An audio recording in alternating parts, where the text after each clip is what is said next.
Assalamualaikum warahmatullahi wabarakatuh. Ketemu lagi sama Kang Aye dalam program Ngomen, ngobrol bareng anggota parlemen.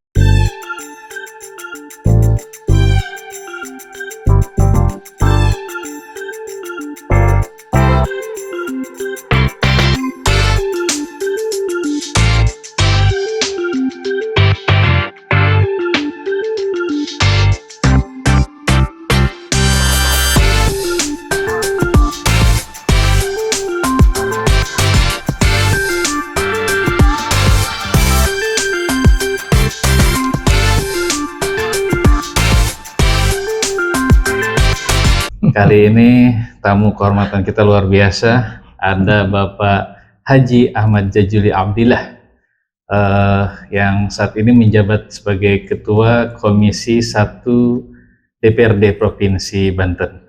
Oleh karena itu kita akan dalami perjalanan karir beliau serta perjalanan politik beliau hingga akhirnya menjadi Ketua Komisi 1 di DPRD Provinsi Banten. Assalamualaikum, Kanda Jajuli.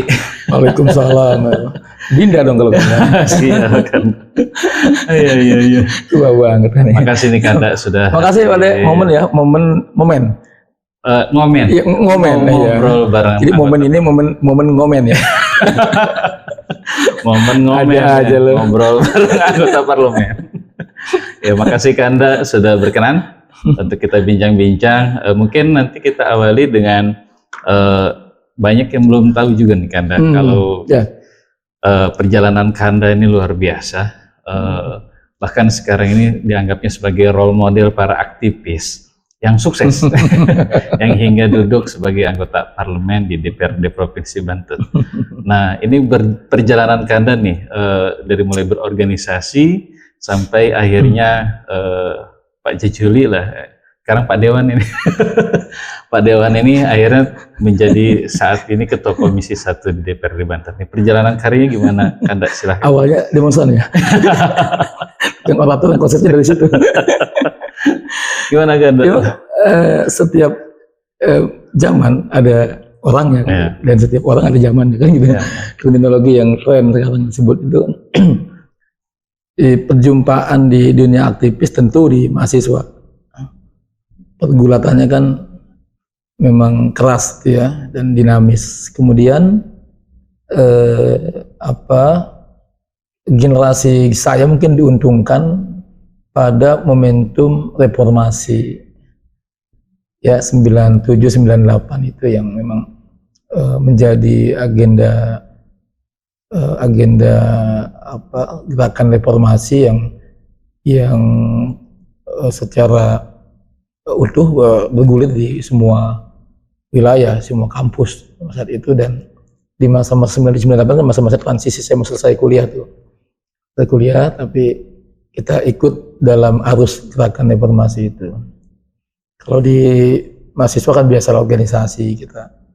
Di Senat Mahasiswa, di Himpunan Mahasiswa Islam pilihan saya, di Ekstra Kampus ya. Kemudian juga sempat mampir belajar ke Masjid Salman ITB, remaja Islam Masjid Salman di Bandung ya.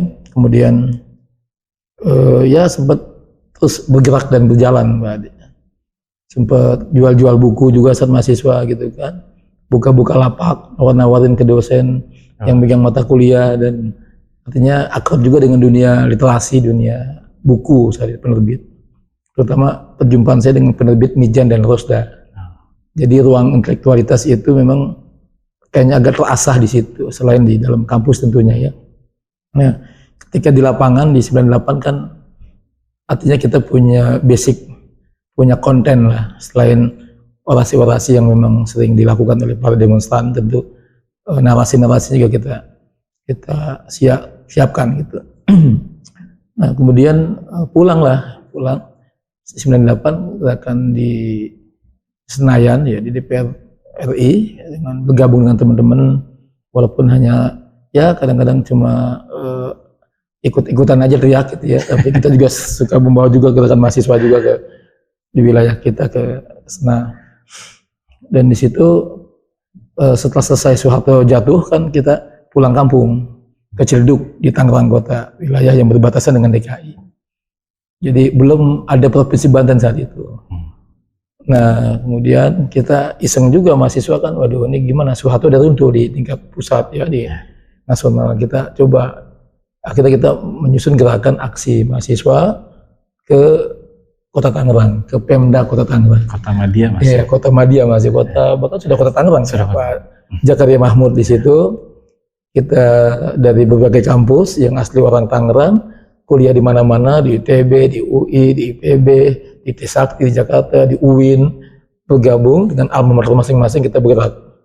Gedung yang ditempati KPU sekarang itu gedung DPRD Kota Tangerang yang kita demo dulu itu. Akhirnya karena nggak ada medsos mungkin ya, nggak ada YouTube, nggak ada medsos, jadi belum terpotret secara digital gitu. Nah, di sana kita rupanya gedung DPRD Kota Tangerang dan kantor wali kota berdekatan dengan gedung Bupati Tangerang dan kantor Bupati, kantor DPRD Kabupaten. Gitu. Di depan Polres yang sekarang ya. Sekarang. Nah, akhirnya teman-teman habis demo Pak Zakaria Mahmud, yuk kita bergerak ke mana? Ke Kabupaten. 2 menit, 3 menit sampai lah kita. Ya diterima. Nah, pada saat yang sama di kantor kabupaten yang dipimpin oleh Bupati Tentara waktu itu namanya Agus Junara kalau nggak salah. Itu sedang ada rapat dengan para camat, dengan para asda, dengan pejabat dinas-dinas. Kaget juga dia, kita aksi tanpa pemberitahuan kan. Tapi kita diterima, walaupun bukan bupati nerima, itu bupati tentara tapi agak penakut itu. Ya kan, ada demo mahasiswa gitu ya. Akhirnya kita diterima oleh sosok yang memang dipilih oleh bupati untuk menghadapi kita. Sosok itu ya pejabat dia, entah jabatannya saya lupa Pak Kepala Dinas atau camat waktu itu, badannya gede gitu, tinggi besar, nggak pakai jam tangan, nggak pakai kaos kaki gitu. Ya saat itu mengenalkan diri namanya Wahidin Halim. Ya kan, kebetulan waktu ada teman-teman di Himata juga menjadi pembina, cuman saya jarang ketemu aja pada saat mahasiswa ya. Nah perjumpaan langsung kok ini ada diutus oleh bupati, ngomongnya gua halo tapi ada konten intelektualnya juga ada, argumentasi untuk mengakomodir apa aspirasi kita juga nyambung, kita dikumpulin diskusi. Ini agak berarti beda. Itu perjumpaan pertama. Itu yang saya langsung perjumpaan pertama itu Wahidin di situ 98 ya. Nah akhirnya kita diterima dan kita dikasih makan juga yang biasa. Nah, kemudian ya di situ dialektika lah, terjadi dialog dan dia pokoknya menceritakan juga sejarah tentang pergerakan mahasiswa 66, pergerakan 78, pergerakan reformasi, tentang tokoh-tokoh siapa yang muncul saat itu karena dia mengaku bagian dari gerakan itu di kampus UI Salemba ya, bersama beberapa tokoh yang pada saat itu satu angkatan mungkin dengan beliau. Ditanya kan, lu pulang kemana? Pulang ke Ciledug, Ciledug semua kan kebanyakan kan itu masih kabupaten. Kota Tangerang masih 6 kecamatan. Ciledug itu masih Tangerang Tengah dan Larangan. Udah lu bareng gua gitu kan. Nah, kita dia bawa mobil sendiri kan. Kemudian berangkat ke Pinang, Jalan Haji Jiran, kita ngumpul di situ ngobrol. Ya akhirnya memang di situ dialog lah kita, ada titik temu yang sama dari sisi perjumpaan intelektual dan perjumpaan gerakan, visi gerakan. Dan yang tadinya kita menduga ya, berasumsi bahwa ini pejabat sama aja lah gitu ya. Dia pasti mengkooptasi, mendoktrin gitu kan, ngajarin supaya jangan macam-macam gitu, dan berapologi bahwa dia pejabat itu pada posisi yang memang harus dibela. Dan kita ternyata berbeda gitu ya, bertolak belakang dengan asumsi kita. Dia longgar, dia menceritakan tentang gerakan, dia mengkritisi kita pada posisi mana kita berada hari ini, jangan dikooptasi, harus tetap idealis gitu. Nah disitulah akhirnya kita terus berkawan lah ya secara. Jadi bukan perjumpaan kroniisme, jadi perjumpaan intelektual dan perjumpaan gerakan gitu. Nah ya selebihnya kita ikut perkembangan karir beliau, dan akhirnya saya juga ikut mempelajari apa yang menjadi alur perjalanan ya, birokrasi, kepemimpinan, pemerintahan. Secara nggak langsung saya walaupun tidak kuliah di ilmu pemerintahan, saat itu saya banyak belajar secara empiris ya, bagaimana akhirnya menjadi asda, menjadi sekda, menjadi wali kota pertama, wali kota kedua, DPR RI, sampai gubernur kan. Diselang saya KPU 5 tahun, 2003 gitu. Sehingga ada banyak perjumpaan, pergulatan aktivisme. Di luar itu tentu saya tetap di dunia tulis menulis, di dunia penerbit buku Mizan dan Rosda Karya. Kemudian banyak saya berjumpa dengan para tokoh penulis, ya F. Saifullah Patah, Jalaluddin Rahmat, Roholis Majid, Ajumadi Ajra, Ulil Absyar Abdallah dan lain-lain. Itu kan memang perjumpaannya di dunia intelektual melalui buku, naskah-naskah. Beliau itu saya kadang-kadang yang ngambilin gitu. Di tengah ada seminar, ada lokakarya, ada diskusi di hotel mana, di kampus mana, saya kejar makalahnya, saya kejar, saya kumpulin gitu, masih sangat manual. Akhirnya itu menjadi naskah dan masuk ke penerbit, di editing, akhirnya menjadi buku. Dan saya tuh yang ngambilin royaltinya, nganterin royalti, ya, ngambil kata pengantarnya. Ya, emang akhirnya saya banyak berjumpa dengan para tokoh nasional di situ, dan sehingga banyak yang saya bawa ke Tangerang untuk menjadi narasumber. Itu menjadi hobi saya juga, ngumpulin orang dan ngumpulin narasumber gitu ya. Diskusi. Nah, di situ saya merasakan bahwa pergulatan pasca reformasi kan banyak sekali muncul organisasi, orang menyebut NGO, LSM, civil society, masyarakat sipil tumbuh ya. Kang Ayi mungkin sudah mulai ya, menggeliat ya. Saya dulu LSM saya dapat uang banyak juga itu dari The British Council kalau nggak salah. Teman-teman juga yang base itu dari Belanda. Kemudian ada memang kelompok Patiro juga banyak, Kang Uci, Kang Musli itu dengan Fitrinya. Itu terus memberikan edukasi politik, pencerahan demokrasi, menggagas pendampingan dan advokasi warga. Nah, pilihan saya transisi itu di situ. Sebelum saya ke KPU itu saya di situ. Akhirnya saya mengenal lah bagaimana ber-LSM yang baik. LSM pertama apa tuh? Ya dulu kan pusat aspirasi warga ya. Jadi pusar itu semacam ya siaga simpul aspirasi warga gitu ya. Jadi memang saat itu sudah mulai kita tuh protes terhadap realitas birokrasi yang kadang-kadang rigid, keluhan-keluhan warga yang tidak terakomodasi, tidak ada feedbacknya gitu. Dan kita juga prihatin melihat warga ini mau ngeluh, dijolimi, ya, dipajak bayar, retribusi bayar, kemudian tapi tidak mendapatkan hak-hak yang selayaknya, gitu. Soal pendidikan, soal kesehatan, soal infrastruktur, soal sosial, gitu ya. Kita udah mulai itu memang. Akhirnya kita juga milih di jalur pendampingan, gitu, mengadvokasi. Saya tuh kalau ada urusan yang nggak tuntas, memang agak masih gelisah saya. Ya saya ingin kejar, ingin saya urut gitu ya. Jadi sama sekarang makanya pas di dewan itu saya urut terus. Kejar terus apa ini di mana masalahnya, sampai di mana langkah-langkahnya, apa feedback. Nah di situ akhirnya kita berteman dengan teman-teman di Tangerang Kota yang dengan LSM, dengan Ormas di KNPI dan sebagainya, itu kita mulai menjadi bagian dari proses aktivisme anak muda yang memang hadir untuk paling tidak mendampingi warga gitu ya. Kita kenal pendampingan soal advokasi warga soal tanah-tanah yang ribut dengan pengembang gitu ya. Puluhan tahun dia manfaatkan sebagai warisan engkong-engkongnya gitu. Tapi tidak ada suratnya lalu diaku oleh pengembang, itu kan juga kasihan. Kemudian juga soal pendidikan yang sudah mulai biaya yang tinggi, kemudian ada hak-hak yang tidak penuhi, kita juga ingin pendampingin. Bantuan sosial, kemudian juga konsepnya waktu itu sebelum Pak Wahidin jadi wali kota itu kan ada transisi itu masih BPJ, belum ada BPJS ya, belum ada kartu multiguna. Jadi kita bagaimana warga jangan klaim-klaim berobat gratis, kesehatan gratis, tapi kan masih banyak pungutan-pungutan. Nah, konsep pertama Pak Wahidin kan di situ. Saat itu kita terlibat dalam mengadvokasi, dan rupanya ada konsep beliau itu konsep kartu multiguna. Kartu multiguna. Kita juga akhirnya memahami. Dan saya mulai ikut tuh beliau dari wali kota, ikut pergulatan birokrasi, bagaimana pengambilan keputusan, bagaimana menghadapi demo-demo, bagaimana menghadapi LSM, bagaimana menghadapi mahasiswa, menghadapi rapat dengan lurah, dengan camat.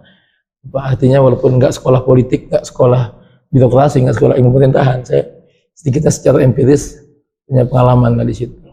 Nah, sebelum transisi Kanda dari LSM ke KPU, masih ingat nggak? Karena salah satu dewan yang sangat peduli terhadap literasi ini ya, Pak Dewan Jajuli ini kayak gitu. Terminologi literasi kan sekarang ya lagi tren. Ya, artinya dulu itu kan memang buku, memang diskusi. Kita bergerak terus dalam ruang dan waktu dimanapun, kita ingin ada dialog gitu ya, dialog tidak kering gagasan gitu ya, makanya tidak kering konten. Nah, kalau sekarang konten istilahnya gitu ya. Itu kan memang selalu kita kita kan di waktu gedung DPR di yang sekarang itu gedung yang KPU sekarang, KPUD. Kan di belakang kan ada lapangan Ahmad Yani kan ada DPR di bawah pohon rindang, kita DPR juga tuh. Sebagai DPR apa namanya, bayangan. Nah, kalau diingat-ingat nih, Pak Dewan Jajuli, sejak mengenal Mizan, penerbit, lalu juga mulai tertarik terhadap literasi, sudah berapa buku nih yang dihasilkan oleh Pak Dewan? Ya, memang yang tunggal saya sendiri memang terus berproses ya. Saya terlibat tidak tunggal menulis bareng, kemudian editing ya. Kemudian memahami gagasan-gagasan sebelum naskah itu menjadi buku kan kita baca. Nah, itu di situ memang terjadi membentuk konstruksi pemikiran sendiri. Kita memahami semua gitu. Kita baca semua gitu. Sehingga kita memang tidak gagap ketika berhadapan dengan siapapun sebenarnya, dengan di kampus manapun, di ruang diskusi manapun gitu ya. Kita mencoba untuk apalagi ada standar yang saya memang kuliah dulu juga di UIN itu juga ada banyak sekali pelajaran mata kuliah filsafat ya. Kita juga ingin sebagai visualis filsafat. Kemudian kita juga ada tafsir tekstual dan kontekstual, kita belajar dari tafsir dan hadis gitu ya. Memang itu menjadi visualis saya.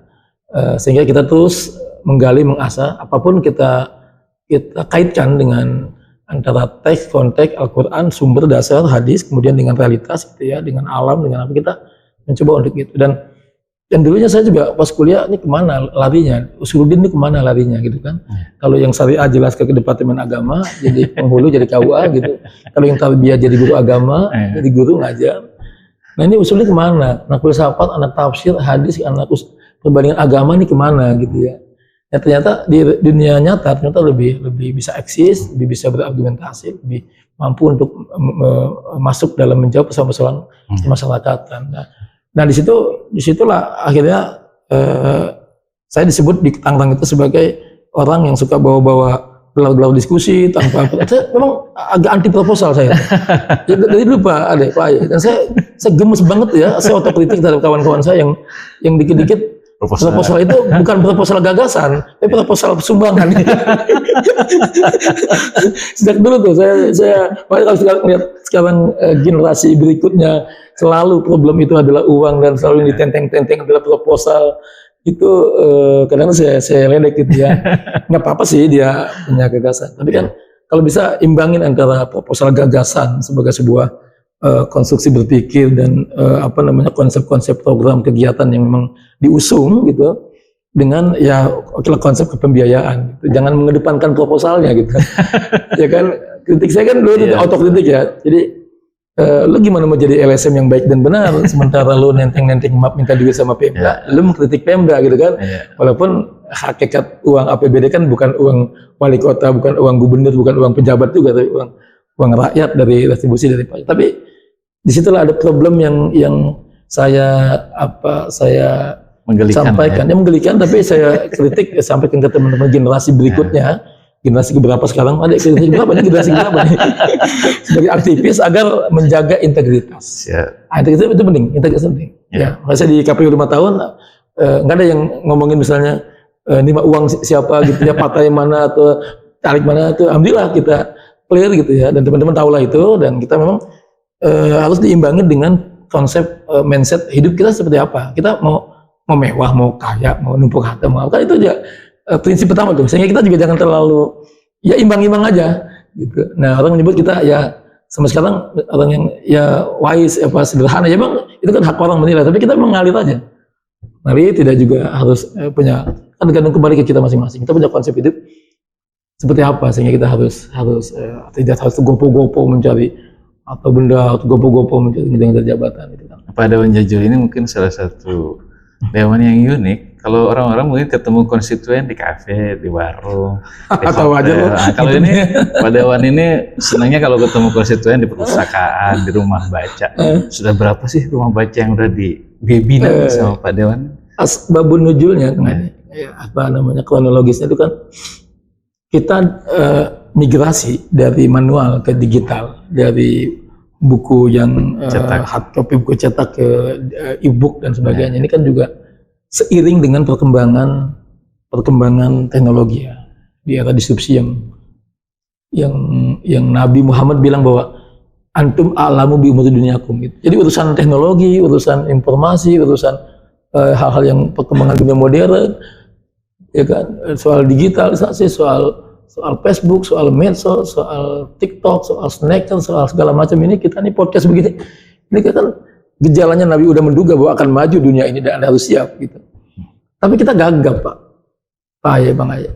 Kita gagap. Nah, kalau dunia yang cepat ini kita gagap, repot nih. Dan saat ini ada krisis dalam riset literasi dari tahun ke tahun. Indonesia kita itu di urutan paling bawah kedua, bayangin. Sedunia. Iya, malas baca, malas buka buku, malas berdiskusi, berdialog. Mungkin ngebaca status. Ya itu bermigrasi ke sana. Iya kan? Nah, kita sedih juga nih. Ya anak saya juga gitu ya, sedih juga. Waduh. Dan karena dulu dari zaman kita suka buku, mana-mana kita bawa buku ya, walaupun kadang-kadang jangan dibaca juga, kita nggak bawa lewat buku aja gitu. Kan di gedung Dewan kan 6 bulan pertama saya diledekin juga itu. Soal alim, soal akademik, soal metodologi, soal teoritis gitu kan. Soal buku. Nah, itu di awal bulan pertama kedua itu. Kesininya udah nggak lagi teman-teman, udah menjadi biasa. Dan menjadi aneh kalau saya nggak bawa buku. Gitu. Dan aneh buat orang lain ketika ada dewan lain bawa buku, apa katanya, lu kayak Jajuli aja lu. Jadi role model. Nah itu memang dulu waktu kita di Kobong itu ada pepatah atau mahfudat ya. Khairu jalisin fi zamani kitabun. Ya kan, teman yang baik itu adalah di setiap tempat, setiap waktu itu adalah buku. Nah kita coba kita ini dulu, walaupun kadang-kadang ya kita masih ada yang nyindir-nyindir gitu ya. Tapi yang ada itu kemudian dipraktekkan, saya berkolaborasi karena era sekarang kan era kolaborasi, nggak bisa kita tunggal. Nggak bisa di organisasi kita tunggal, akhirnya kita beban, kita punya program, kita ini, nah itu tahu dia lah. Ya kan, akhirnya kita nggak mampu, akhirnya ujungnya apa, kita minta uang kemana-mana, nggak mampu membiayai apa yang mau kita realisasikan, konsep-konsep apa ya. Nah itu kita perlu kolaborasi. Kang Aye kan udah cukup bagus berkolaborasi dengan BUMN ya. Pentahelik. Iya, Pentahelik ya. Wah, sekarang biasa, istilahnya Pentahelik ya. Iya, itu kan ada mengkanal jiwa entrepreneur, mengkanal jiwa social planner, mencoba apa namanya? Yang kalau orang yang suka memberi, suka berbagi, suka menolong segala macam itu harus kita bangun ya, kita bentuk. Nah dari situ saya mencoba, wah ini repot kalau kita nggak gerakan lagi dakwah buku, gerakan buku. Makanya saya berkolaborasi, saya hidupkan lagi tuh teman-teman di forum Taman Baca Kota Tangerang. Taman Baca. Ya kan, dan saya genjot terus teman-teman, ayo, ya kan, akhirnya muncullah beberapa komunitas. Di situ ada ACTM, luar biasa bukunya sekarang tuh yang di Karawaci itu. Insya Allah sah. Rumah pena. Kemudian ada beberapa saung baca semut gitu ya. Beberapa saung baca kutu buku ada, kita gembor terus. Dan kita mencoba kemana-mana, kita rubah beberapa pos kambing yang biasa main remi, main gaplek, main catur, itu bisa ada bukunya gitu. Taruh aja buku. Diselipin lah ya. Lalu kita masuk ke majelis taklim. Kadang-kadang majelis taklim itu kan ada hanya Quran sobek, ya. Ada juz amma yang nggak kepake, leker-leker kadang-kadang yang nggak urus ya. Nah kita coba, kita bantu, kita tata. Lalu kita taruh buku-buku apa kontennya situ, apa anak-anak, buku cerita Nabi, cerita sejarah Rasul, sahabat-sahabat Nabi. Ibu-ibu yang saya lihat di jalanan kok, di pinggir jalan nongkrong nungguin anaknya sekolah kan, di SD, di TK itu ngapain gitu, ngerumpi di depan trotoar gitu kan, takutnya banyak yang godain nanti kan. Nah akhirnya kasihan.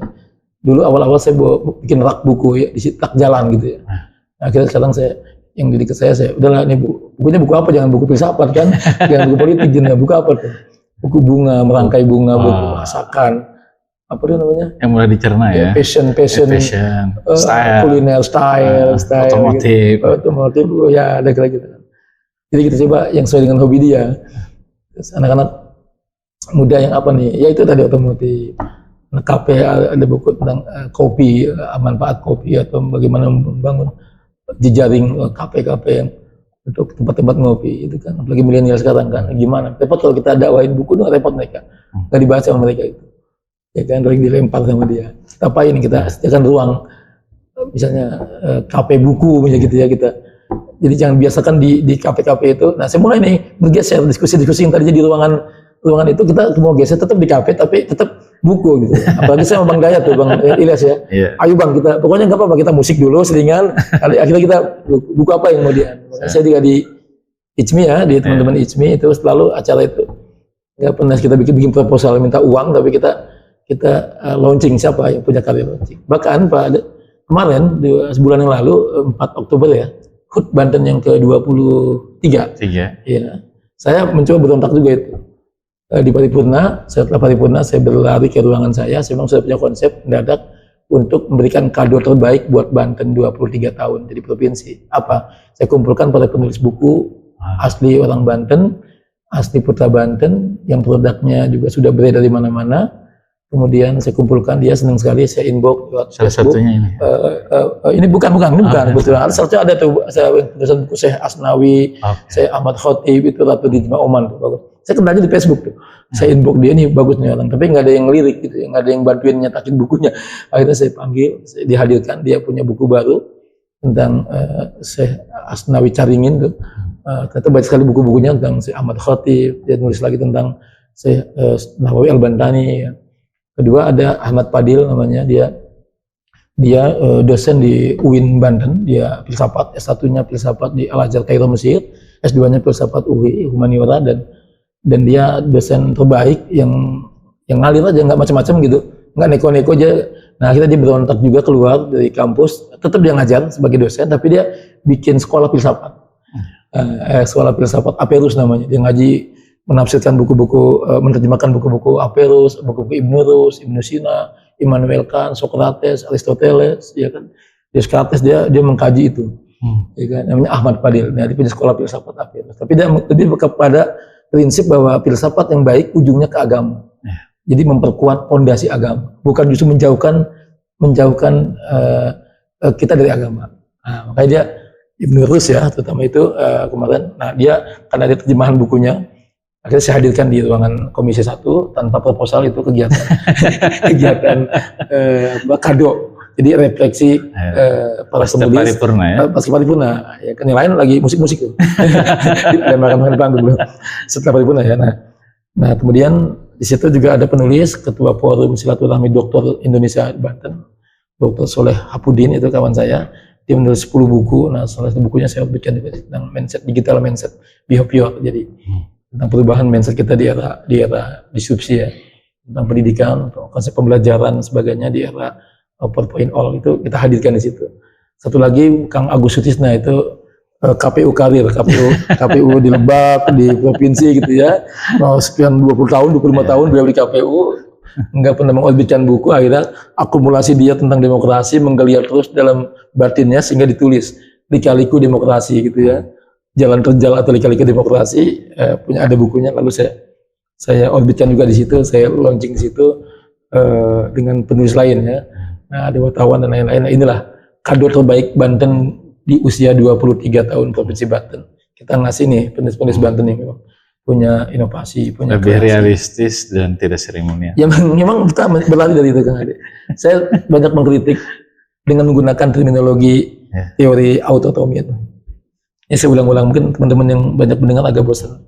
Kalau kita belajar biologi itu ada satu teori autotomi itu, kalau cicak ingin mempertahankan tubuhnya, itu memutus ekornya, lalu substansi cicaknya, nyawanya lari entah kemana, tapi ekornya gerak-gerak. Betul ya? Betul. Dan kita berdebat pada ekor itu bahwa itu cicak, padahal bukan cicak.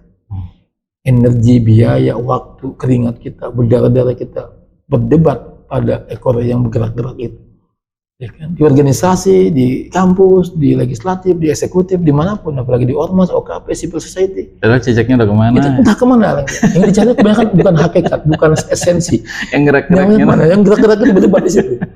Di politik kalau demokrasinya kita perdebatan soal yang artifisial, itu kan juga berdebat soal siapa caleg, bukan berdebat gagasan, bukan berdebat soal substansi, tapi berdebat soal merek, soal cicak. Berdebat gerak-gerak sendiri. Dan anehnya kita bertahan di situ. Kita bertanya di situ. Menghabiskan energi. Ya, organisasi. Kita berdebat soal pemilihan siapa.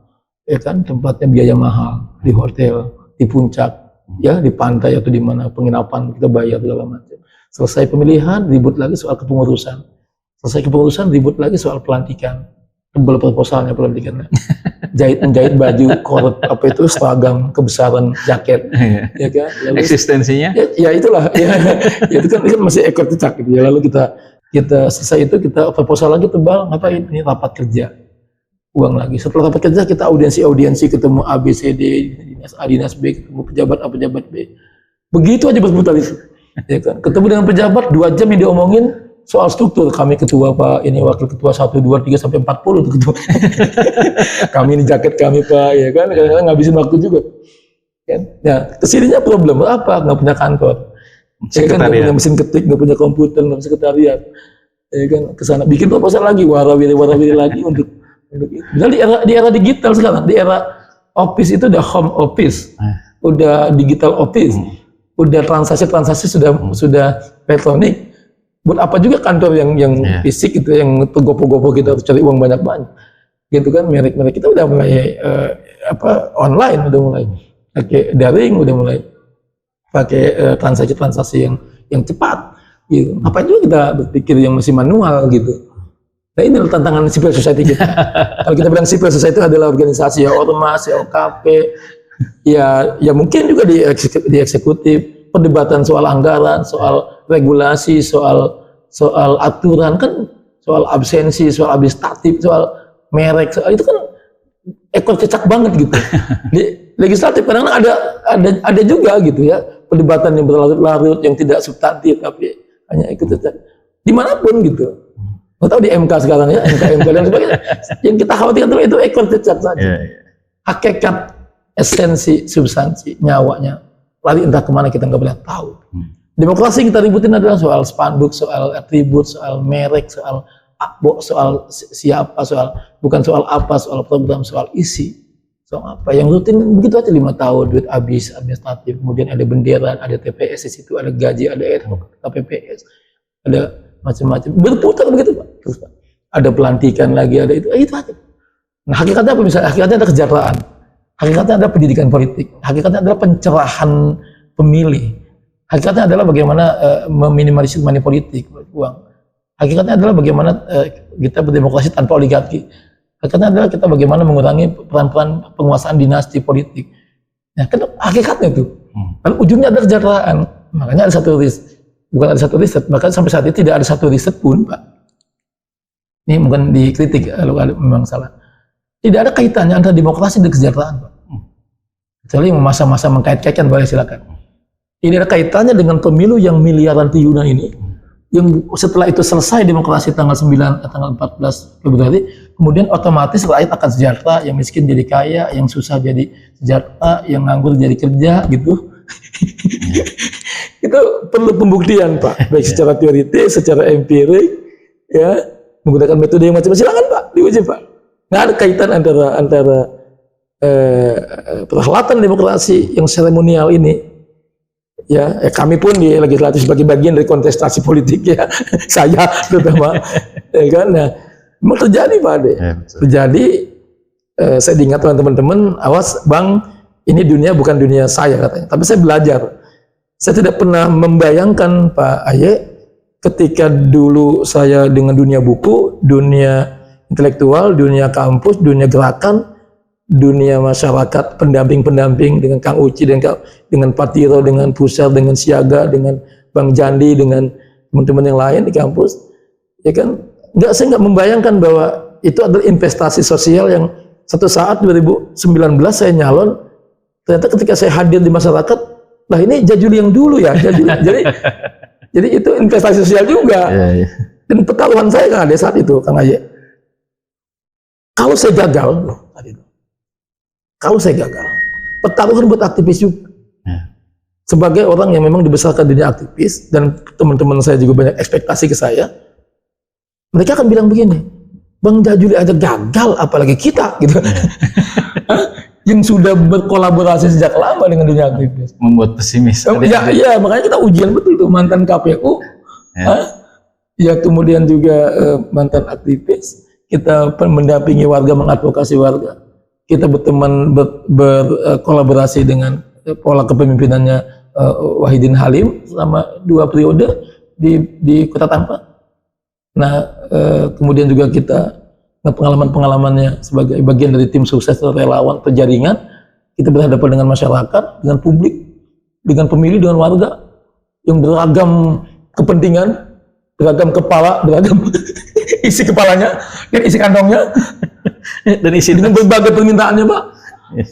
Berhadapan dengan guru ngaji, berhadapan dengan RT/RW, berhadapan dengan ibu-ibu, berhadapan dengan para calo, berhadapan dengan petualang politik, berhadapan dengan anak muda, berhadapan dengan remaja masjid, berhadapan dengan pendekar-pendekar yang masa, dengan preman-preman, dengan wartawan, berhadapan dengan aparatur, dengan APH, Pak, berhadapan dengan tekanan-tekanan dari oligarki ini, pengembang ini, yang menguasai ini dulu lahan.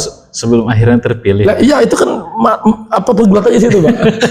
Sebelum akhirnya terpilih Pak Jazuli, apa sih yang memutuskan Pak Jazuli, oke lah, kayaknya saatnya nih untuk masuk dalam gerbong politik dan menjadi bagian dari partai politik. Itu apa sih yang mendorong Pak Jazuli ini? Dulu saya anti partai, Pak, dikenalnya, Pak. Orang yang itu ya, makanya orang tuh taunya anti tapi partai. Tapi tidak mau, memang partai ini gini, Pak.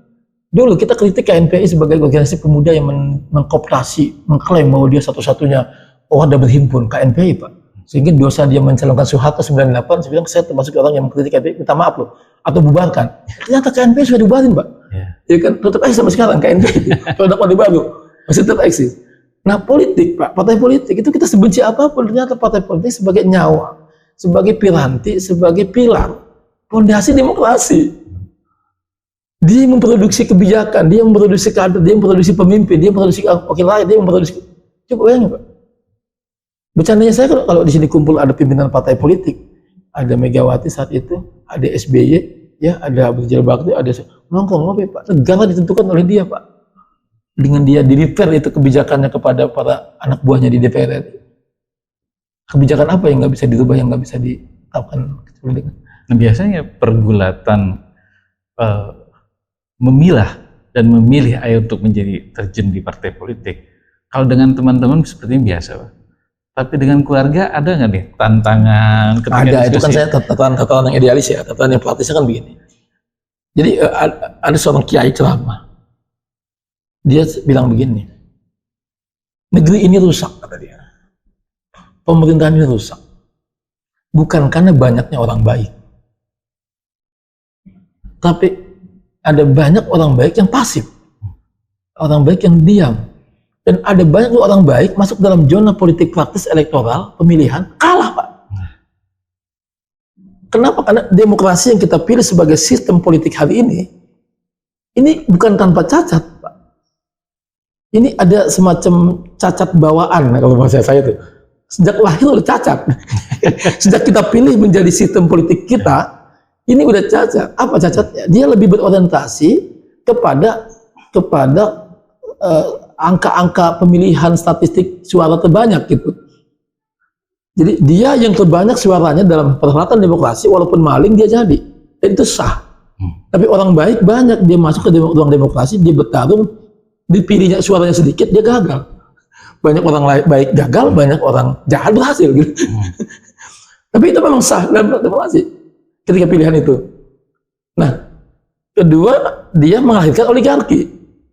Dia melahirkan money politik, ya, tapi kan akhirnya ada kebebasan di situ, diserahkan kepada orang pasar. Nah, pasarnya sendiri, si pemilih kita, warga, teman-teman kita semua, juga lagi lapar, lagi haus, nggak punya duit, bokeh, susah, kerjaan nggak ada, miskin, datang perhelatan demokrasi, pemilihan.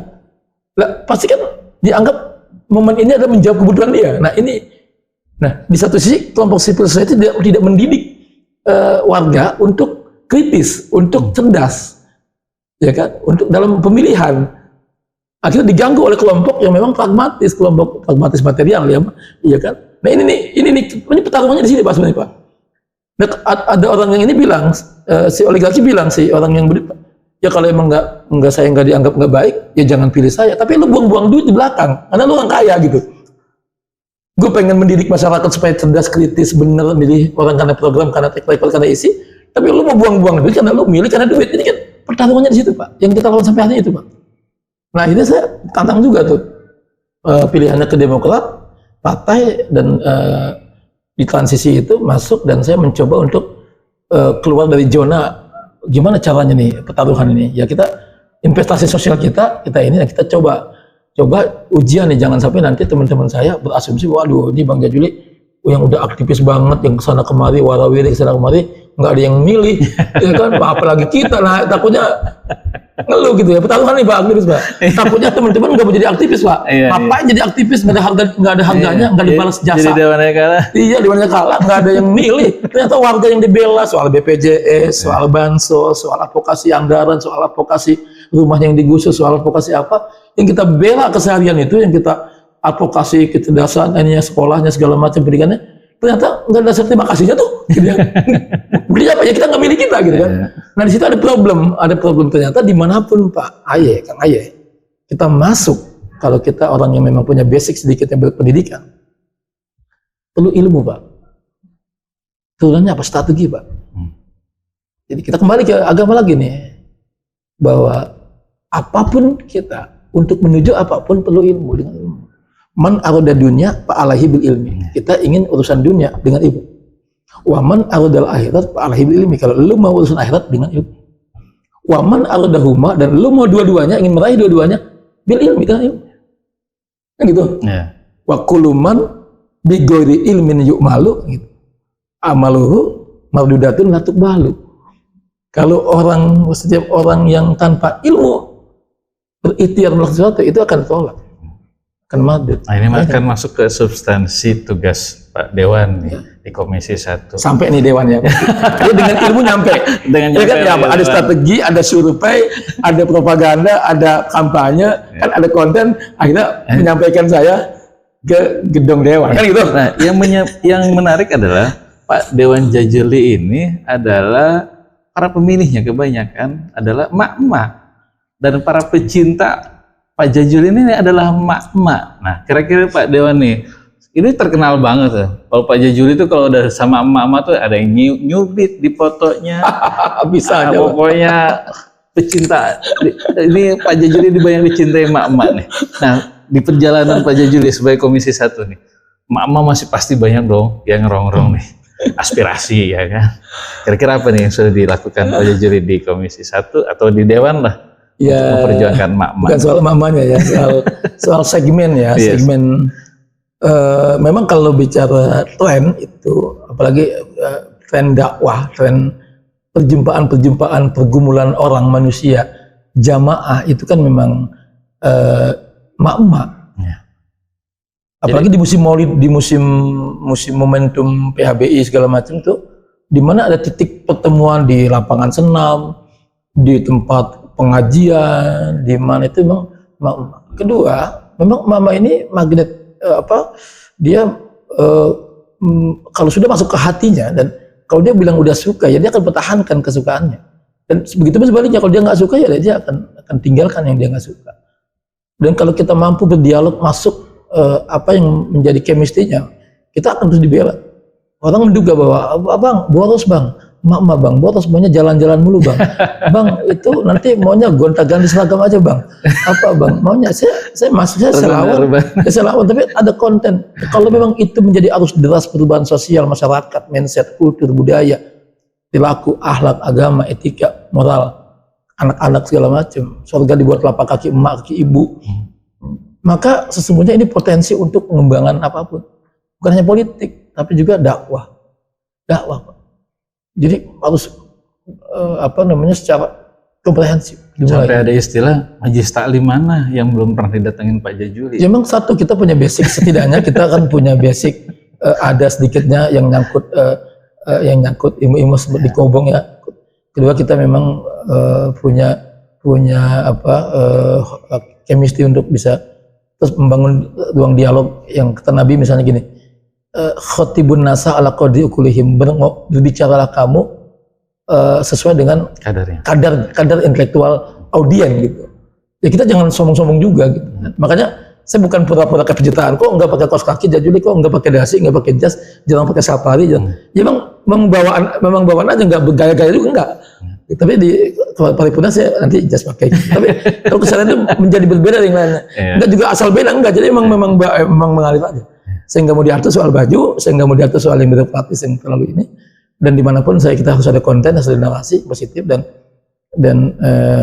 potensi yang nggak bisa dicegah. Gerakan emak-emak ini adalah gerakan yang harus disusupi, Pak, dengan konten-konten yang ya mungkin yang bernilai dakwah, perubahan sosial, karena karakter anak perjumpaan kan di situ, Pak.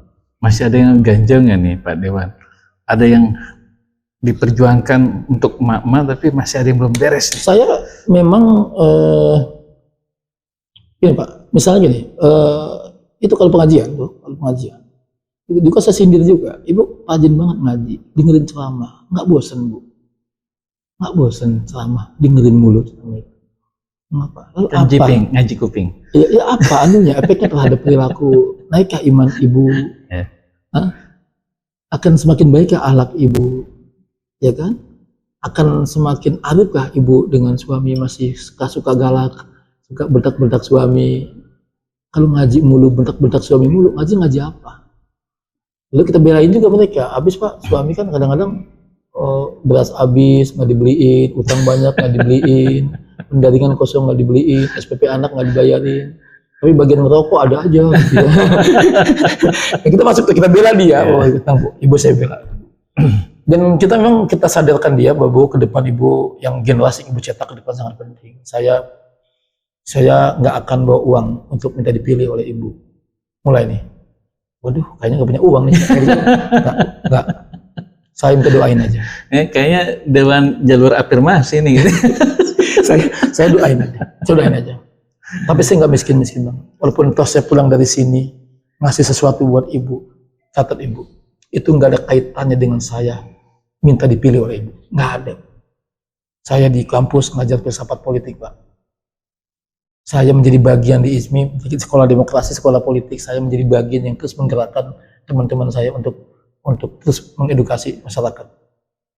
Saya yang terus meminimalisasi bagaimana gerakan-gerakan pragmatisme politik.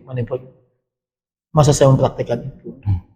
Walaupun toh saya memberikan apa-apa, nggak ada kaitannya dengan ibu harus milih saya. Nggak ada. Itu yang sebenarnya politik. Mengkaitkan pilihan, pikiran, dan hati untuk milih karena faktor ini. Itu man. Di situ poinnya. Tapi ketika saya pulang dari sini, ibu senang dengan saya. Ibu senang dengan program saya. Ibu kenal saya. Ibu suka saya. Tahu-tahu saya pulang, nggak ngasih apa-apa. Ibu dongkol nggak? Sempak bilang, dongkol. Lah, kok masih dongkol ibu? Iya. Nah, kalau ibu dongkol, ibu hasut, ibu dengki, ibu ngomongin saya, ibu dosa. Makanya untuk menutupi dosa ibu, akan saya kasih apa-apa. Tapi apa-apa itu Bu, barang itu apa bentuknya nih? Satu, tidak ada kaitannya ibu harus pilih saya, nggak ada.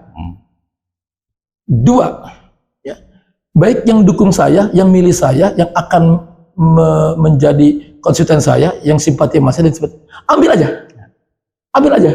Ini silaturahmi saya, perjumpaan ini, sehingga ibu ambil aja, jangan pernah nggak boleh ibu mengkaitkan itu menjadi ibu terbelenggu milih karena kerudung itu, karena minyak goreng itu, jangan betul, jangan.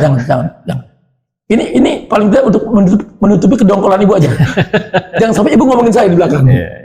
Ambil, tapi ibu harus tahu itu yang beli bukan saya. Siapa yang beli? Teman-teman saya. Saya kenalin, ada A, B, C, D, ini teman saya. Ini teman saya, sekarang jadi pengusaha nih. Dulu saya hitungan bantuin dia. Saya kenalin ke dinas A, saya kenalin ke sini, saya bikin. Rupanya dia maju, yang dagang maju. Dan saya nggak berhitungan sama dia. Nah, saya nolongin dia, akhirnya dia berpikir bahwa suatu saat saya akan nolongin saya. Nah, kapan dia nolongin saya? Oh, saya sekarang lagi punya hajat demokrasi, pemilu, saya nyalon. Berarti kayaknya ini momentum nolongin Bang Jajuli. Ngapain? Nah, Bang Jajuli kalau ketemu kemana-mana, mesti bawa kerudung, mesti beli ini, beli itu untuk menjaga silaturahmi. Akhirnya mereka yang nyetakin stiker, nyetakin mereka nih. Ini orang-orangnya sebagian.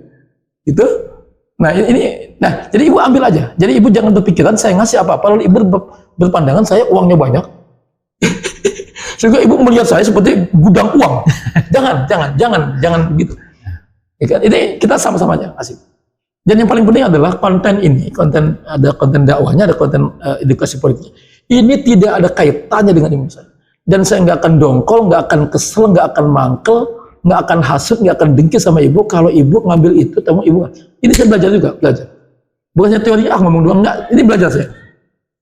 Kalau soal nanti yang milih di TPS berapa, bagaimana caranya ngomong apa, ada ilmunya bu. Itu ada ilmunya. Saya kesini nggak minta dipilih sama ibu. Bercanda dikit, karena belum waktunya. Doain aja. Doain saya sehat walafiat, satu. Urusan saya lancar dalam pencalonan, dua. Dan ketika terpilih, saya benar. Saya jujur, saya amanah, dan saya nggak lupa ibu. Dan kembali ke agama, apa? Kalau saya terpilih, saya akan membawa manfaat minimal buat ibu dan buat mak. Khairun nas anfa'uhum linnas. Sebaik-baiknya manusia adalah yang bermanfaat buat orang lain. Bukan yang hartanya banyak, jabatan tinggi, buat apa juga kalau nggak ada manfaatnya. Itu patokan saya. Dan saling ingatkan aja, enggak teori doang. Lah boleh saya terpilih kok, saya jadi. Bahkan P3S dan teman-teman saya bilang bahwa ini caleg yang terpilih dengan ongkos yang paling kecil katanya, yang paling hemat. Kos politik. Kos paling kecil, bukan money politik, kos paling kecil. Yang sempat jual apa? Saya jual mobil satu, itu juga buat ya mendingan operasional begitu-begitu. Ya kosong-kosong banget. Kosong-kosong banget. Ada ceritanya gitu. Tapi untuk edukasi politik saya masih konsisten gitu untuk berkolaborasi dengan Kang Aye di Bangsa Suci, berkolaborasi dengan teman ICMI, dengan teman-teman HMI, dengan teman GMNI, GMM, teman NU, Ansor, Muhammadiyah, dengan teman-teman kampus. Kita masih Kang Aye tahu lah itu. Makanya saya diundang kemarin kan ada Kang Aye masih melihat itu.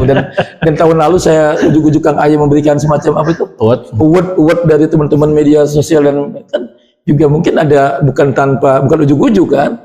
Walaupun bukan, artinya ada konten, ada nilai yang terus kita bangun ya. Bangun yang berbeda dengan yang lain bahwa ini yang memang harus begitu. Ada yang bisik-bisik nih Pak Dewan. Begitu Pak Jajuli jadi ketua Komisi 1, pembahasan Komisi 1-nya jadi lebih ngalir, lancar, dan langsung pada substantif pembahasan kayak gitu. Yang Kang Aye di gedung DPRD itu kan dijalankan oleh alat kelengkapan akademiknya.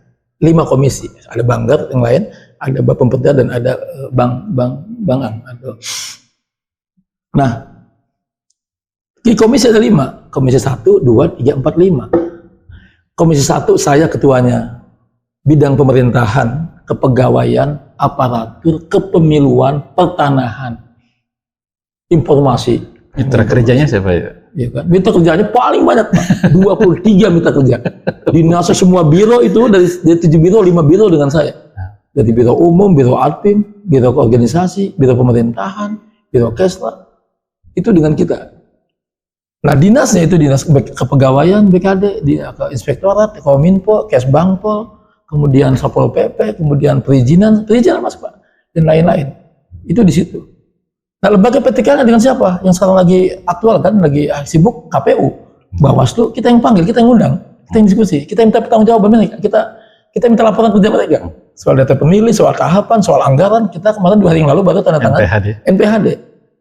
Total dengan kota kabupaten 1,1 triliun, ya kan 200 sekian miliar itu untuk 62 miliar itu untuk hanya dari Pemprov Banten. 1,1 triliun. 1,1 ketika diakumulasi dari kebutuhan kita pilkada kota kabupaten ya, ya kan, dan ya dengan rinciannya ke bawah dengan nah, kalau beli es teh Solo banyak itu.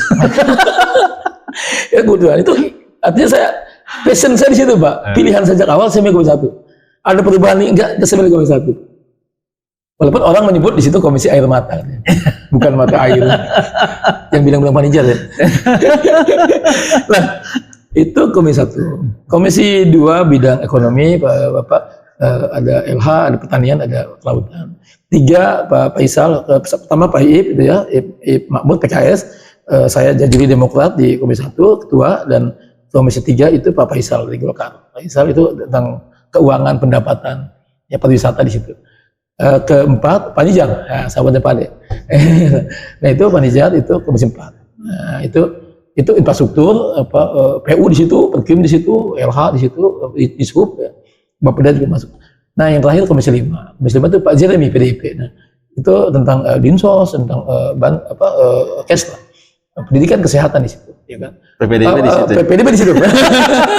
Nah, kok pendidikan di sana, tapi kepegawaian ya soal kepala sekolah, soal honorer, soal Komisi 1. pengawas Komisi 1, soal jenjang kepegawaiannya itu Komisi 1. TU-TU. Nah, ini salah satu dewan yang paling badanin honorer ini. Nah, sekarang kita banyak pembahasannya. Kembali ke honorer. Salah satu agenda isu lainnya. Sampai hari ini, saya tadi juga pagi, ya Allah, memang Pak Ade, 16.762 di provinsi. Provinsi kurang lebih ya, itu jumlah honorer. Nah, 9.000-nya, 60%-nya itu mereka ada di sekolah, di satuan pendidikan. Yang guru, yang TU, yang OB, yang cleaning service ya, itu yang satpam. Itu mereka honorer di sekolah. Karena sekolah SMA itu kan dan SMK, SKH punya provinsi, menyebar di 9.000 itu.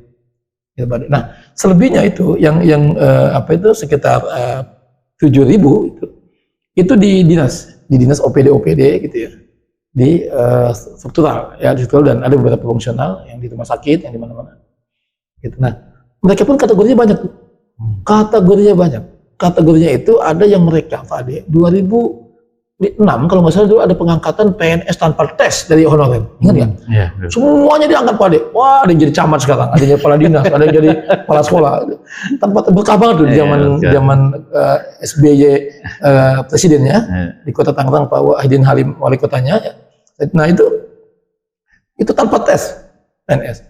Nah rupanya pengangkatan itu menyisakan nama-nama yang berserakan Pak. Ketika dibawa ke BKN Menpan RB, rupanya ada yang nggak kebawa. Itulah mereka SPKH K2 namanya Pak. Yang tersisa ada berapa di Banten? Ada 833. Ya 333 yang udah yang meninggal, yang pensiun, yang sakit, yang apa udah akhirnya 320-an lah. Mereka itu yang di teknis, sisa yang saya menyebutnya as-sabiqunal awalun, orang-orang pertama itu Pak. THL honorer pertama itu ya. Yang mereka punya hak untuk diprioritaskan lebih utama, lebih dulu. Selebihnya ada 500-an itu di sekolah. Sekolah-sekolah itu yang akhirnya mereka pensiun begitu aja nggak jelas tuh, sampai nggak jelas. Ya. Itu yang kategori itu. Yang selanjutnya kategori yang ada guru Pak. Ada guru 2.800 guru itu sudah lulus P3K Pak. Sebanten. Yang di SMA, SMK, SKH. Kemudian mereka ikut passing grade. Lulus Pak, passing grade Pak. Lulus. Passing grade. Nah, jadi guru P3K, sudah P3K dan sudah lulus passing grade. Tapi belum dapat SK penempatan. Ditempatkan di mana belum? Belum ada SK-nya. Ya kan? Nah, SK itu nanti dikeluarkan oleh rekomendasi pusat GTK, di GTK kan guru ya. Di Jen GTK, dia Kemendiktek kemudian SK-nya tetap gubernur ya. Nah itu ternyata formasi yang diusulkan, yang di SK-kan 500 Pak. Dari 2.800. Artinya diambil 500, sisa berapa itu? Atau 2.300? Ya pokoknya ada sisa itu. Atau 2.300 kalau nggak salah, atau 2.800, kita cek lagi di BKD nanti. Ada sisanya itu Pak, sekitar 2.000-an sisanya. Yang 500 pun Pak, ini terlunta-lunta agak lama, sejak 2001 diusulkan belum sampai sekarang. Nah, 2 bulan lalu baru keluar SK-nya. 500 orang. Ya kan, yang dulu. Itu pun tanpa masalah, bukan tanpa masalah maksudnya. Karena penempatannya ada yang orang Lebak di Tangerang, orang Tangerang di Lebak, orang Menpan di Lebak. Itu bukan masalah. Karena kan pertimbangan mata pelajaran. Nah, itu bukan ranahnya Pemda, Pemprov, tapi ranahnya pusat. Nah, penempatan itu. Nah, kemudian ada lagi sisa yang belum kan, mereka protes. Nah, yang 500 itu Pak, ternyata yang awalnya namanya ada, ternyata ketika diumumkan hilang Pak. Hilang. Nah, itulah mereka P1 namanya passing grade, P1 batal. Pak, kasihan Pak mereka ini, 30 orang. Ngadu aja kita Pak. Yang ini ngadu nangis ke kita, Komisi 1 yang ini nangis ke kita. Pertimbangannya apa tuh? Nah, dia ada panselnas, ada apakah validasi, apakah verifikasi, apakah linearisasi. Nah, itu akhirnya SK-nya tapi sudah. SK-nya nah ini batal, SK-nya batal akhirnya yang 30 sekian orang ini. Mereka lagi terlunta-lunta sekarang, lagi mencari keadilan ke sana kemari. Ngadu juga kita Pak. Ngadu kita. Ini setelah urusan kepala sekolah yang nggak dilantik, setelah urusan pengawas yang nggak dilantik, yang urusan PU yang nggak dilantik, kalau sekolah ya. Ini mereka. Oke. Nah, yang paling akhir nih, air mata yang masuk lagi ke Komisi 1 Tempat curhat lah ya, Komisi 1 ini komisi. adalah tahun ini alhamdulillah se-Indonesia ada kuota untuk pengangkatan ASN P3K. Oke. Oke, berapa Banten? Kan gitu. Ya. Banten cuma ada porsi 500. Ya, ini bicara provinsi dulu nih, Pemprov. Yang 500 itu pun hanya untuk tenaga pendidik guru. Artinya apa? Artinya tidak ada yang teknis, sahabat-sahabat yang ayah, yang ESOS, yang ST, ST, kemudian yang apa SH, SIP, SAG itu nggak ada, Pak. Yang SPD, teknis-teknis itu nggak ada. Yang teknis-teknis yang di dinas-dinas semua itu nggak ada, Pak. Tidak ada formasinya yang 16.000 sekian itu, yang tadi itu, yang hanya 500 itu pun untuk guru. SPD lah. Ya SPD bisa jadi SPD ya, atau guru-guru SAG. komputer segala mana. Itu hanya 500. Formasi se-Indonesia untuk Banten 500 formasi untuk guru. Protes yang mana? Yang teknis protes, kenapa guru doang? Nangis lagi kita. Satu, yang teknis. Dua, yang kesehatan protes, Pak. Yang kesehatan, karena nggak ada formasi kesehatan. Waktu pengajuan ke pusat. Nah, makanya entar, Waktu pengajuan ke Iya, pusat, Pak. saya paham. Awalnya kan yang ada tuh tenaga pendidikan, Oke. guru, dan tenaga kesehatan. Ini protes, sedikit sekali yang dari teknis. Nah sekarang, yang diuntungkan hanya tenaga pendidikan, hanya guru. Kesehatan tidak. Protes juga dia. Protes, yang terjadi enak banget kata yang teknis. Ternyata sekarang nggak dapat juga dia, hanya guru. Ternyata guru pun mengandung masalah juga. Apa? Mata pelajarannya banyak. Yang protes siapa yang nangis-nangis kemarin? Kok dari 500 itu, satu pun tidak ada formasi guru pendidikan agama Islam. Oh. Ternyata aspirasi yang mereka sampaikan mirip dengan aspirasi teman-teman kita di kota Tangerang. Sama. Guru SD, guru agama Islam di SD dan SMP untuk yang menjadi kewenangan kota. Satu pun formasi guru pendidikan agama Islam tidak ada tahun ini. Pertimbangannya apa setelah itu? Tahun ini, ya kan ini kan soal formasi, Pak. Jadi mereka sudah sudah input ya, yang PPG itu kan ada PPG lain lah gitu. Nah provinsi Banten satu pun dari 500 nggak ada. Sejak 3 tahun kata mereka nih, mereka ngadu nih.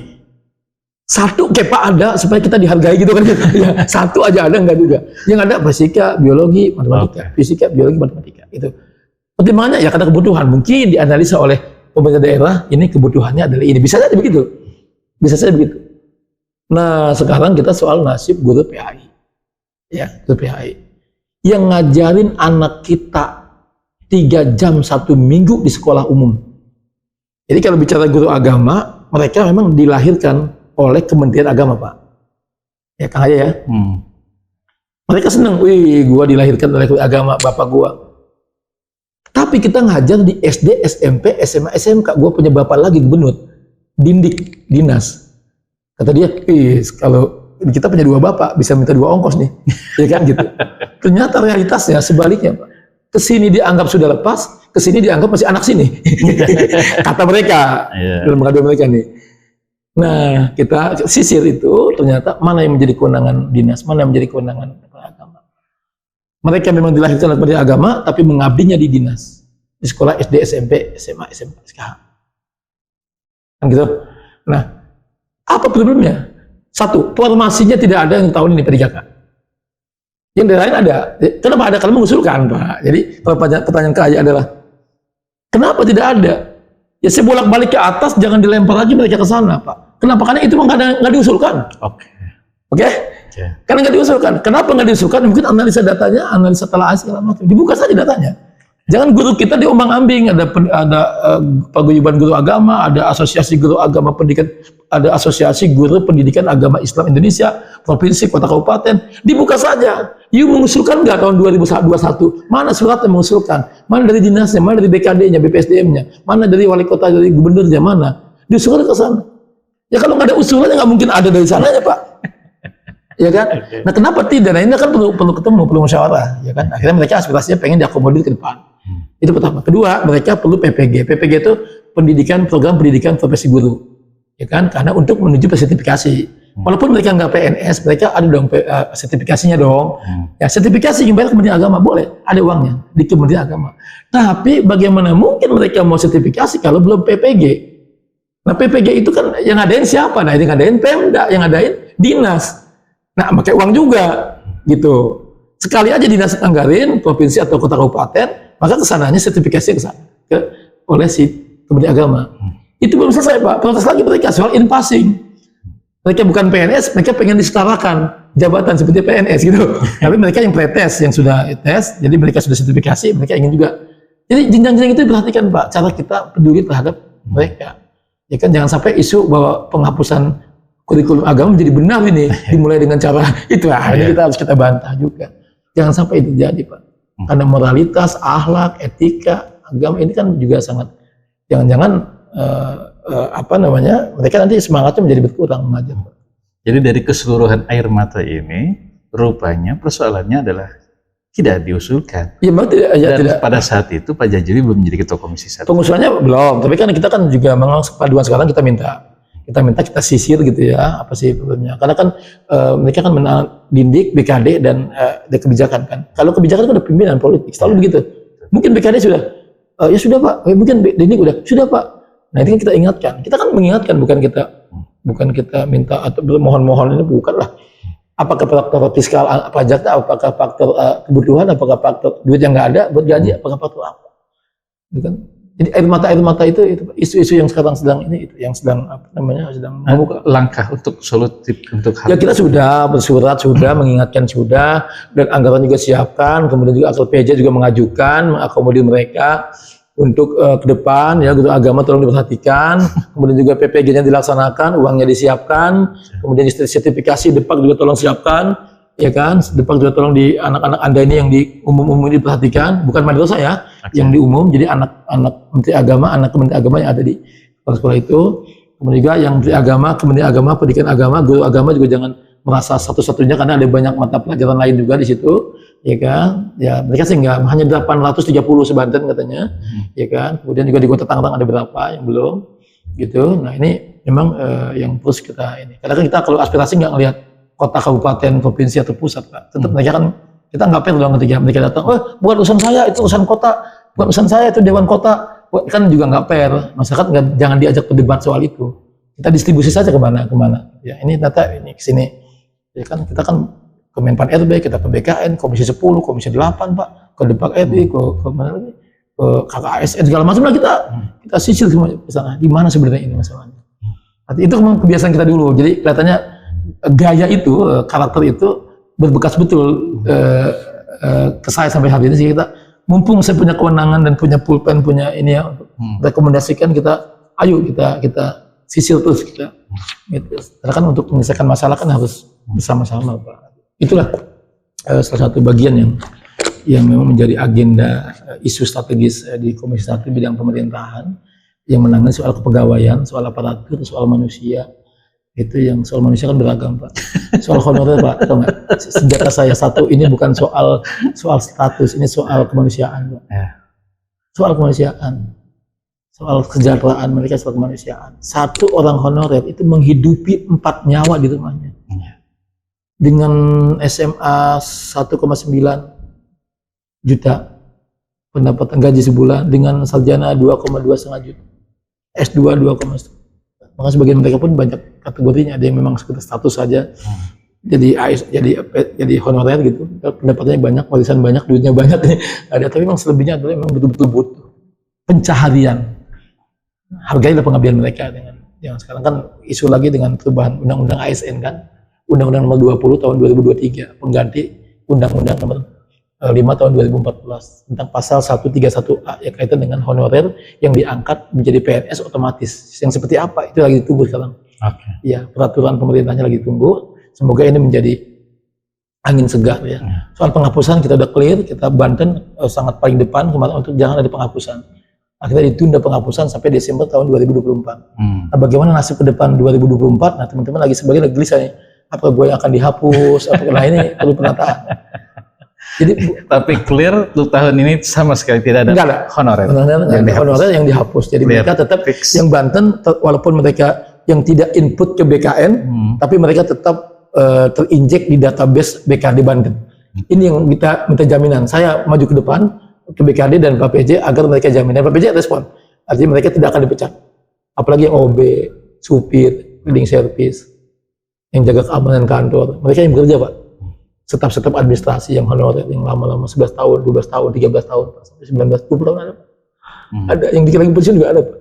Seumur hidup jadi mana ada Pak. Nah itu kan soal kemanusiaan. Nah ini Komisi Air Mata, aduh, kayaknya tumpah semua di Komisi 1. Saya kalau jadi Pak Dewan Jajuli kayaknya, aduh, mikirin guru, mikirin honorer, mikirin para pengajar, juga ngurusin kepemiluan, komisi informasi juga.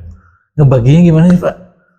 Baik ketua ya mengalir aja lah, kita kan punya. Ini kalau nggak punya basic sebagai seorang organisatoris kayaknya memang terasa ya. Sangat terasa. Ada yang datang ke kantor ngadu, kita bodo amat lah. Dia juga kan tanggung jawab, ya kan. Dan kita bawa ke hobi. Nah karena dulu kita hobi diskusi, hobi ngobrol, hobi mengadvokasi, hobi pendampingan warga. Jadi hobi itu masuk ke ruang gedung DPR, melekat di saya, dan tiap bulan ada gajinya, ya kan? Jadi pekerjaan paling nikmat Pak. Konon kata orang adalah hobi yang digaji. Hobi yang digaji. Hobi yang dibayar. Nah, apakah itu menjadi nilai ibadah atau tidak? Itu kan tergantung niat dan tergantung hobi yang dibayar. Dan ada orang hobi tapi nggak dibayar. Ada kan hobi nulis, hobi apa tapi nggak dibayar. Ada orang yang kerja dibayar tapi nggak hobi.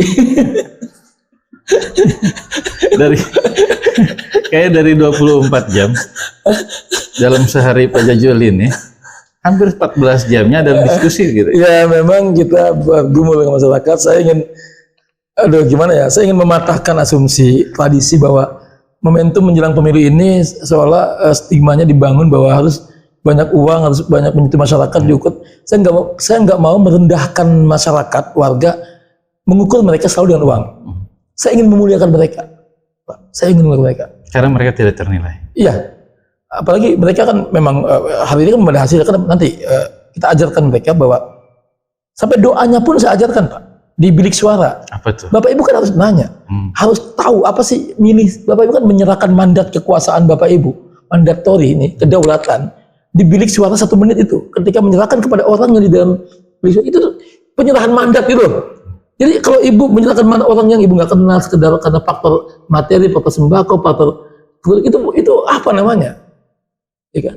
Rabbi adhilni mudkhala sidqi wa akhrijni mukhraja sidqi waj'alni min ladunka sultanan nasir. Soal kepemimpinan, milih pemimpin. Mau dibawa kemana pemimpinnya, jujur pemimpinnya. Itu doa itu di situ. Pantesan kalau mama yang milih rada lama ya. Doanya panjang juga. Itu baru diajarin. Ya artinya mereka sudah ya walaupun akhirnya kan ada juga di satu kita ingin mencerdaskan, mencerahkan, di satu ada yang tanpa sadar merusak. Ada orang gerakan sekarang yang gentayangan nih, ngasih minyak 1/2 liter minta kakak sama KTP. Masya Allah. Ngasih beras 1/2 liter minta kakak sama KTP. Kata ETR kan harus by name by address. Iya, kata ya kan ya itu 5 tahun. Nah itu proses yang mendidik atau proses yang membodohkan. Pilih, dan di mana civil society, di mana kampus, di mana Bawaslu. Kok warga kita digituin gitu. Dan saya nggak mengambil jalan itu. Saya nggak mengambil jalan untuk nyerahin bagi-bagi urusan minyak 1/2 liter minta kakak dan KTP. Diprotes sama RT, gua aja puluhan tahun jadi RT nggak pernah minta kakak sama KTP gitu. Warga gua, lu datang minta kakak sama KTP, dan masyarakatnya dibodohin terus. Nggak ada konten transaksi gagasan di situ, nggak ada Pak. Nggak ada transfer program tuh nggak ada Pak. Nggak ada pertanggungjawaban misalnya, lu udah ngapain aja selama jadi dewan? Nggak ada Pak. Apa yang udah lu apa yang udah lu usulin? Bagaimana orang sakit? Bagaimana BPJS? Bagaimana bansos yang orang nggak dapat, orang susah? Bagaimana soal ini penindasan? Bagaimana soal tekanan dari oligarki pengembang kepada tanah-tanah? Bagaimana soal aset ini? Bagaimana soal ini orang sakit yang nggak punya BPJS yang mati lalu dia nggak bisa berobat? Ini bagaimana orang berobat ditahan-tahan tapi nggak bisa pulang? Ini bagaimana ijazah anak-anak orang susah, orang yatim yang ditahan-tahan di sekolahan? Ini bagaimana SPP nggak bayar? Ini bagaimana uang piknik, uang jalan-jalan yang dia nggak mampu tapi pengen jalan-jalan anaknya, ini bagaimana? Uang bangunan yang mahal sekarang di sekolah-sekolah swasta ini bagaimana? Orang masuk sekolah negeri nggak masuk zonasinya, nggak masuk afirmasinya, nggak masuk prestasinya. Ini bagaimana yang ke swasta nggak punya uang untuk uang pangkal, ini bagaimana? Di mana kita hadir pada posisi itu?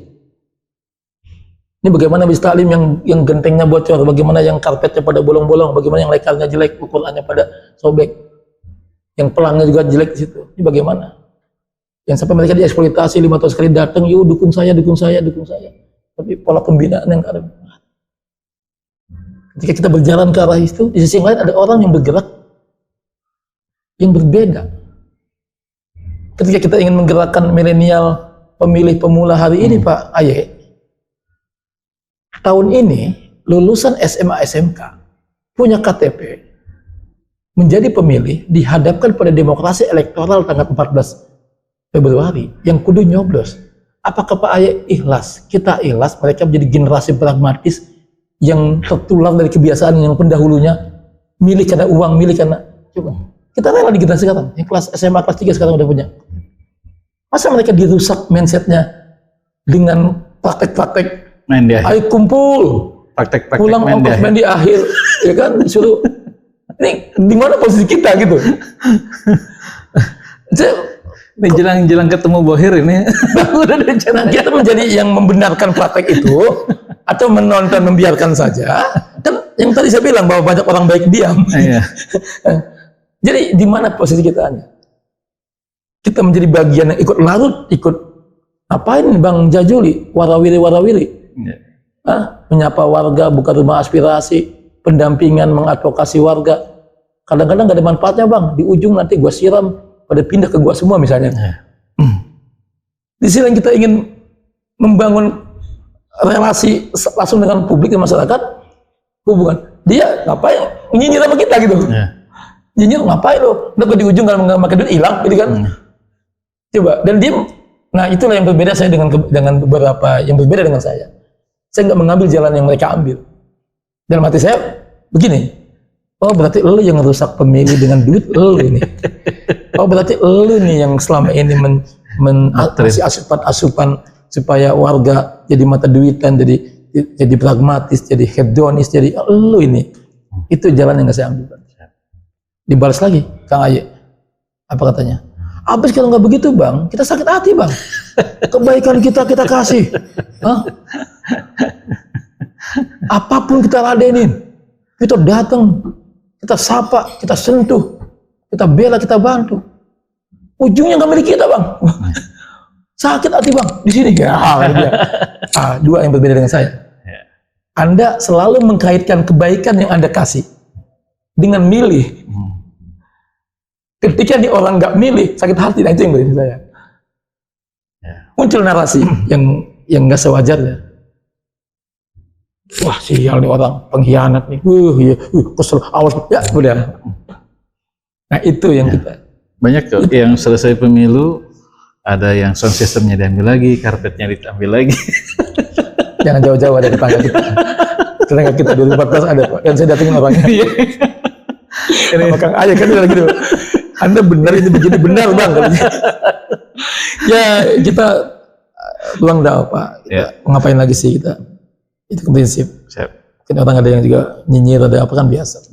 Keterbatasan perjumpaan ini. Apapun yang kita lakukan. Pak Dewan, baik. Mungkin di akhir baik. Makasih. Pertemuan ini makasih. Ada tantangan mungkin yang selama perjalanan Pak Dewan di Komisi 1, khususnya ketika jadi Ketua Komisi.